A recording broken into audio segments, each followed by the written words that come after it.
अस्सलाम वालेकुम दोस्तों, कोरोना वायरस के फैलने के बाद अभी जब इसकी वैक्सीनेशन का अमल शुरू हुआ है तो हमें ऐसी काफ़ी ईमेल्स मौसूल हो रही हैं जिनमें वैक्सीन के बारे में सवाल किए गए हैं। इस वीडियो में आपको बताया जाएगा कि वैक्सीन चीज़ क्या है, ये कैसे काम करती है, किस तरह बनाई जाती है। अगर आपके जहन में सेहत के हवाले से कोई भी सवाल हो तो आप भी हमें ईमेल कर सकते हैं। चले मौजू पर आते हैं और वैक्सीन की बात करते हैं। आपको पता है कि हर मुल्क ने अपनी हिफाजत के लिए आर्मी यानी फ़ौज बना रखी है जो कि इस मुल्क की हिफाजत करती है। ऐसे ही हमारे जिस्म में भी एक आर्मी है जो बीमारियों से जिस्म की हिफाजत करती है। फ़ौज में फ़ौजी भर्ती किए जाते हैं तो जिस्म की फ़ौज के फ़ौजी एंटीबॉडीज़ की सूरत में पैदा होते हैं। अभी किसी भी मुल्क की फ़ौज में आगे मुख्तलिफ किस्में होती हैं, मतलब बहरी फ़ौज, फ़िज़ाई फ़ौज या ज़मीनी फ़ौज। यानी फ़िज़ाई हमले की सूरत में फ़िज़ाई फ़ौज दिफा करेगी और बहरी हमले की सूरत में अगर कोई आबदोज़ हमला करती है तो दिफा बहरी फ़ौज से ही मुमकिन है। किसी भी हमले में तमाम किस्म की अफवाज एक दूसरे को सपोर्ट तो करती हैं, लेकिन जिस तरह का हमला होता है वैसे हमले को नाकाम बनाने के लिए उस जैसी ट्रेंड फौज मौजूद होती है। ऐसे ही कुछ हमारे जिस्म के साथ भी है। किसी भी बीमारी के जरासीम मतलब बैक्टीरिया, वायरस वगैरह को लेकर इन पर तहकीक के बाद वैक्सीन बनाई जाती है।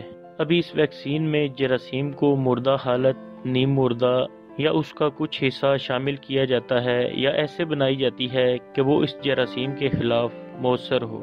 सवाल ये है कि ये काम कैसे करती है। वैसे तो जब कोई भी बीमारी का जरासीम जिस्म पर हमला करेगा तो जिस्म का दिफाई निज़ाम दिफा की कोशिश करेगा और इस जरासीम को जानेगा और इस दुश्मन को मारने की कोशिश करेगा।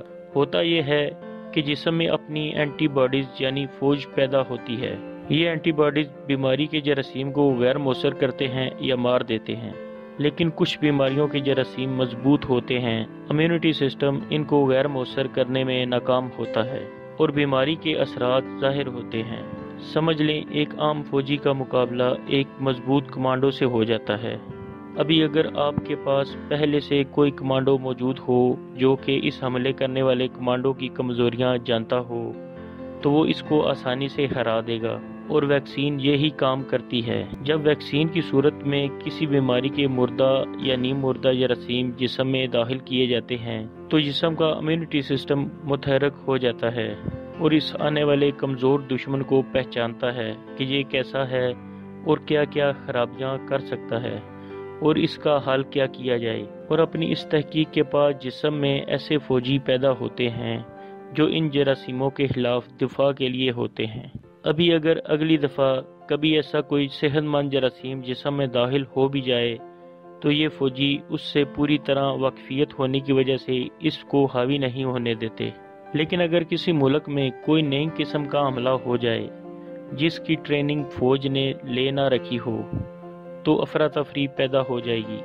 जैसा कि कोरोना के दुनिया पर हमले से तकरीबन हर मुल्क को जानी और माली नुकसान पहुंचा है, ऐसा ही जिस्म में होता है। अफरा तफरी फैल जाती है क्योंकि इम्यूनिटी सिस्टम मुसलसल जंग करता है और आपको बचाने की मुकम्मल कोशिश करता है। कभी जीत जाता है तो आप बीमारी से बच जाते हैं, हार जाए तो बीमारी हावी हो जाती है। लेकिन वैक्सीन वो तरीका है जो सब कुछ पहले से समझा देता है कि ऐसा हमला हो सकता है और फौज सब जानकर इस हमले के दिफा के लिए बंदोबस्त कर चुकी होती है। फिर चाहे जब भी हमला हो जाए जिस्म में अफरा तफरी पैदा नहीं होती और अक्सर आपको पता भी नहीं चलेगा कि किसी जरासीम का हमला हुआ है। और ऐसा रोज़ाना होता है और हमारा इम्यूनिटी सिस्टम मुसलसल हमें बचा रहा है। उम्मीद है वैक्सीन के काम करने का तरीका और इसकी अहमियत आप समझ चुके होंगे। किसी भी किस्म के सवाल की सूरत में ईमेल करें। दुआओं में याद रखें। अगली वीडियो के साथ फिर हाजिर होंगे। अल्लाह हाफिज़।